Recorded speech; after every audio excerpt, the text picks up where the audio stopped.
నమస్తే welcome to పురా local news. అసెంబ్లీలో అణచివేత సాగుతోందని ప్రతిపక్ష బీఆర్ఎస్ నేతలు ఆరోపించారు. మీడియా పాయింట్లో తాము మాట్లాడేందుకు వెళ్లే ప్రయత్నం చేయగా పోలీసులు అడ్డుకున్నారని మాజీ మంత్రులు హరీష్ రావు, కేటీఆర్ ఆరోపించారు. కాంగ్రెస్ హయాంలో కొత్త ధోరణికి తెరలేపారని ధ్వజమెత్తారు. మరోవైపు ప్రభుత్వం తీరును వ్యతిరేకిస్తూ అసెంబ్లీలో బైఠాయించి నిరసన తెలిపారు.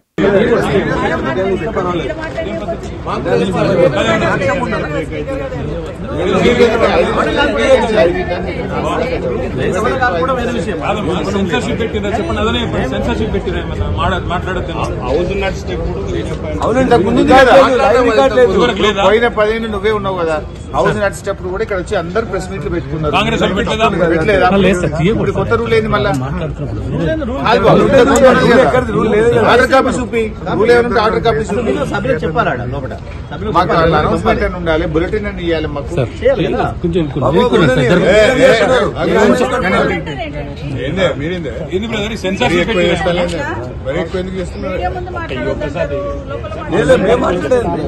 మేము పోయేది పోతాం, ఆపుకోండి, మీరు అడ్జస్ట్ చేసుకోండి,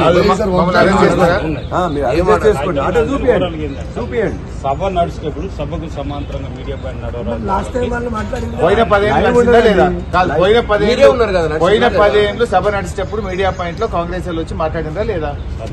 అప్పుడు లేని రూల్ ఇప్పుడు ఎందుకు వచ్చింది? కాదండి, లోపల మాట్లాడినారు, బయట కూడా మాట్లాడినారా? ఎప్పుడు బ్రేక్ అయితే కాకపోతే మీరు ఒకటి చెప్పండి, ఒక నిమిషం మీడియా వాళ్ళకు ఒకటి చెప్పండి. వాళ్ళు ఏదో మాట్లాడతారు, మీరు లైవ్ ఇవ్వకండి అని చెప్పండి. వాళ్ళు వీలైనప్పుడు తీసుకుంటారు. ఇబ్బంది ఏమన్నా వల్ల ఒక పని చేస్తున్నాం సార్.